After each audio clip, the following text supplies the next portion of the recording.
अस्सलाम वालेकुम दोस्तों। आज हम डिस्कस कर रहे हैं रिफ्लेक्शन ऑफ लाइट। दोस्तों, chapter number 11 and chapter number 12 में हमने reflection of water waves and reflection of sound waves को डिस्कस किया था।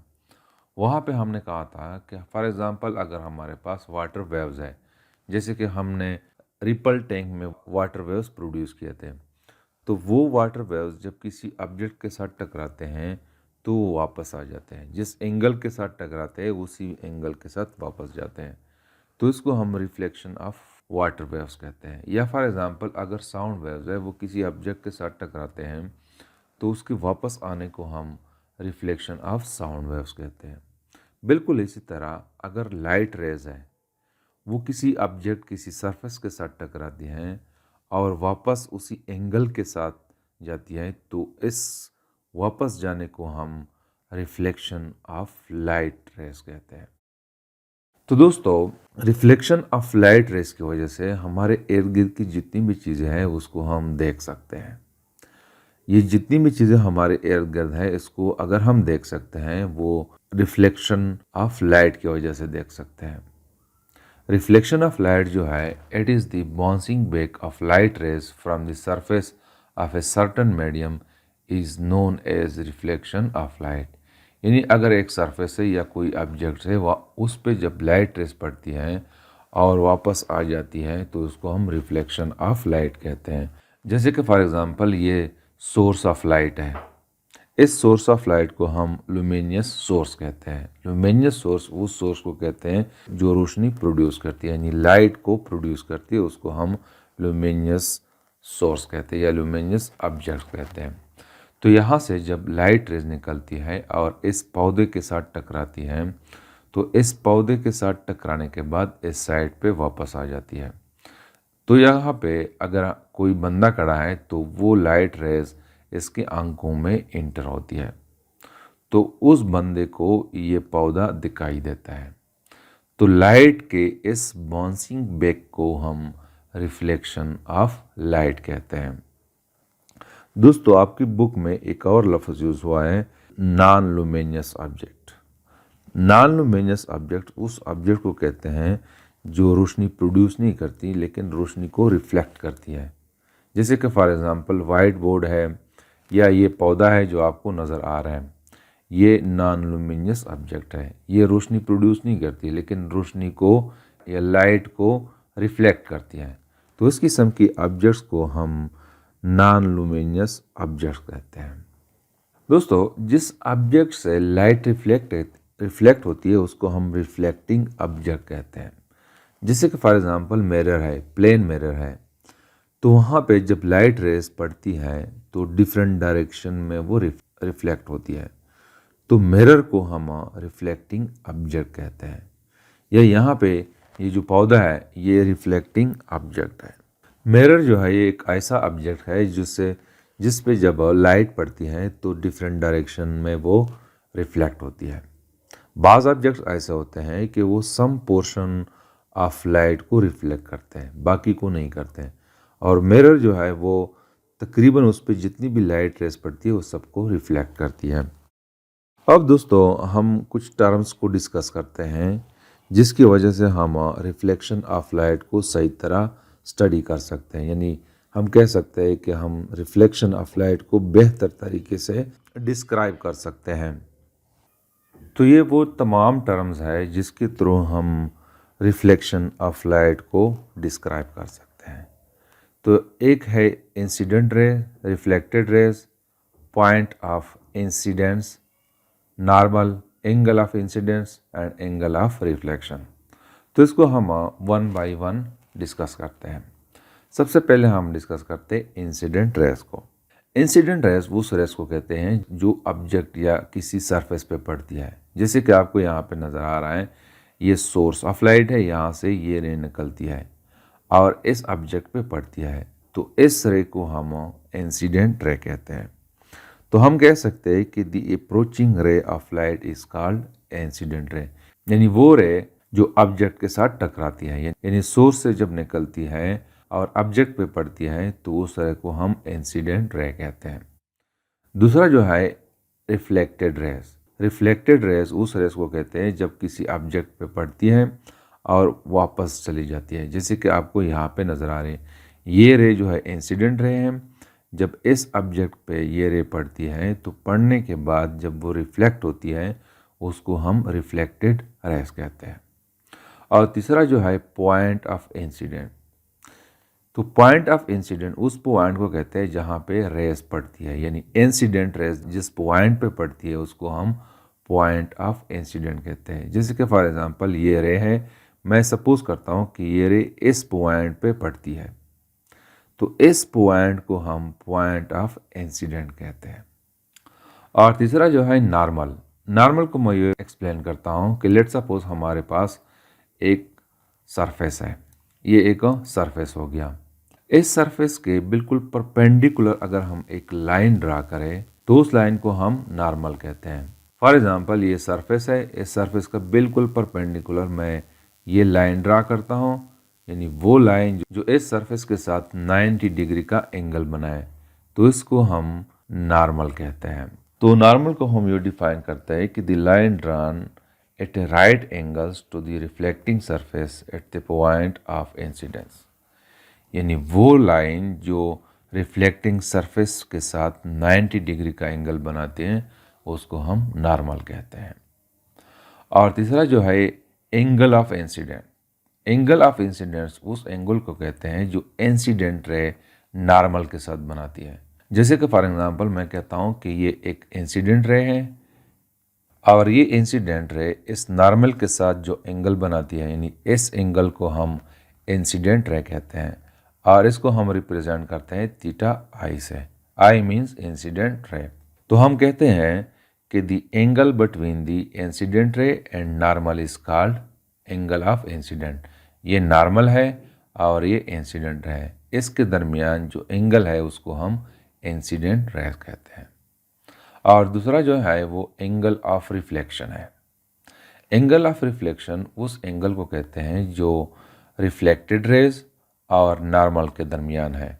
फॉर एग्जांपल मैं कहता हूँ कि ये रिफ्लेक्टेड रे है, ये रिफ्लेक्टेड रे है, तो यहाँ पे इस रिफ्लेक्टेड रे और नॉर्मल के दरमियान जो एंगल है, इस एंगल को हम रिफ्लेक्टेड रेस कहते हैं और इसको हम थीटा आर से रिप्रेजेंट करते हैं। R means reflected. तो इंसिडेंट एंगल जो है वो between the incident ray and normal, और रिफ्लेक्टेड एंगल जो है it is the angle between the reflected ray and normal. अब मैं एक्सप्लेन करता हूँ लॉज ऑफ रिफ्लेक्शन। देखो, रिफ्लेक्शन के लिए कुछ रूल होनी चाहिए, कुछ लॉज होनी चाहिए जिसके थ्रू हम डिफरेंट पैरामीटर्स को एक्सप्लेन कर सकते हैं। और लॉज ऑफ रिफ्लेक्शन जो है it describe the behaviour of incident and reflected rays. यानी अगर कोई आपसे कहे कि लॉज ऑफ रिफ्लेक्शन को क्यों बनाए गए हैं, तो इसलिए कि the laws of reflection describe the behaviour of incident and reflected rays. तो there are two laws of reflection, और दोनों लॉज जो है फर्स्ट टाइम जो है इब्न अल हाशिम ने डिस्क्राइब किया है। According to the first law, the incident ray, the reflected ray and normal to the surface all lies in the same plane. First law के मुताबिक इंसिडेंट रे, रिफ्लेक्टेड रेस और normal तीनों एक ही प्लेन में होनी चाहिए। जैसे कि फॉर एग्जांपल ये जो आपको नज़र आ रहा है ये नीचे ये मिरर है और ये जो आपको नज़र आ रहा है ये प्लेन है। मैं सपोज करता हूँ कि इस मिरर के ऊपर हमने एक किताब रखी हुई है, तो ये किताब जो है यानी बुक जो है ये एक प्लेन हो गया। तो फर्स्ट लॉ के मुताबिक ये इंसिडेंट रे, रिफ्लेक्टेड रे और ये नॉर्मल तीनों इस प्लेन में होनी चाहिए। ऐसा नहीं होना चाहिए कि ये रिफ्लेक्टेड रे जो है ये इस साइड पे हो, इस साइड पे बिल्कुल इस प्लेन में पास नहीं हो रही हो, ऐसा नहीं, ये तीनों जो है इस प्लेन में से पास होना चाहिए। तो फर्स्ट लॉ के मुताबिक the incident ray, reflected ray, normal to the surface all lie in the same plane, तीनों जो है सेम प्लेन में होनी चाहिए। सेकेंड लॉ ऑफ रिफ्लेक्शन जो है it says that the angle of reflection equal to angle of incidence. इसके मुताबिक अगर ये इंसिडेंट एंगल है और ये रिफ्लेक्टेड एंगल है, दोनों सेम ही होने चाहिए, दोनों बराबर होनी चाहिए। अगर ये 30 डिग्री है तो ये भी 30 डिग्री होने चाहिए। तो हम कहते हैं कि इंसिडेंट एंगल यानी theta I it should be equal to reflected angle. तो there are two laws of reflection. एक के मुताबिक incident ray, normal and reflected ray तीनों जो है एक प्लेन में होनी चाहिए। और जो सेकंड लॉ जो है it says that incident angle should be equal to the reflected angle. अब दोस्तों मैं एक्सप्लेन करता हूँ इमेज कैरेक्टरिस्टिक्स। दोस्तों किसी इमेज को सही तरह स्टडी करने के लिए हमें इन कैरेक्टरिस्टिक को समझना चाहिए। यानी अगर एक इमेज है उसको हम कैसे स्टडी करेंगे, उसको कैसे हम डिस्क्राइब करेंगे, तो इसके लिए इन 4 पैरामीटर का जानना ज़रूरी है। उनमें से एक है magnification. What is magnification? Magnification जो है it is the ratio of the image size to the object size. मतलब यह है कि मैं सपोज करता हूँ कि हमारे पास एक मिरर है, ये एक हमारे पास मिरर हो गया और इस मिरर के साथ कोई ऑब्जेक्ट है, तो इस ऑब्जेक्ट का यहाँ पे मैं सपोज करता हूँ कि ये उसका इमेज बन रहा है। तो मैग्निफिकेशन शो कर रहा है कि इस ऑब्जेक्ट का साइज इस इमेज से कितना ज़्यादा है या कितने गुना कम है। तो इसको मैं अगर मैथमेटिकली लिखना चाहूँ तो मैग्निफिकेशन को मैं रिप्रेजेंट कर रहा हूँ एम से। तो it is the ratio between the size of image to the size of object. इसका मतलब यह है कि अगर ये ratio it is greater than 1, for example मैं कहता हूँ कि 1.5 है, तो फिर इसका मतलब यह है कि ऑब्जेक्ट का साइज इस इमेज से कम है। और अगर ये रेशो जो है 1 के बराबर है, मैं सपोज करता हूँ कि 1 के बराबर है, तो फिर इसका मतलब यह है कि ऑब्जेक्ट का साइज और इमेज का साइज दोनों इक्वल है। और अगर ये रेशो 1 से कम है तो इसका मतलब है कि इमेज का साइज जो है वो ऑब्जेक्ट से कम है। तो this is called the magnification. दूसरा है attitude. Attitude shows that whether the image is oriented the same way as the object or up down with respect to the object। इसका मतलब यह है कि ये हम कहते हैं कि ये ऑब्जेक्ट है और ये इमेज है, तो क्या इस इमेज की ओरिएंटेशन सेम है एज कंपेयर टू दिस, यानी इसके बिल्कुल बराबर है। अगर मैं कहूँ कि ये हेड है तो यहाँ पे हेड ऊपर है, यहाँ पे भी हेड ऊपर है, तो हम कहते हैं कि इमेज इज ओरिएंटेड सेम, या हम कहते हैं कि इट इज़ अपराइट। और अगर ऐसा है कि ये हेड डाउन है और उसके पाँव जो है वो ऊपर है, यानी इस इमेज की, तो फिर हम कहते हैं कि द इमेज इज इन्वर्टेड। तो एटीट्यूड शो कर रहा है कि whether the image is upright और इन्वर्टेड। तीसरा है लोकेशन। दोस्तों जब हम प्लेन मिरर में अपना इमेज देखते हैं तो हमें लगता है कि हमारा इमेज जो है वो इस मिरर के पीछे है।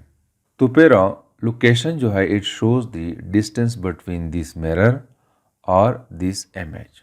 इन दोनों के दरमियान जो डिस्टेंस है उसको हम लोकेशन कहते हैं।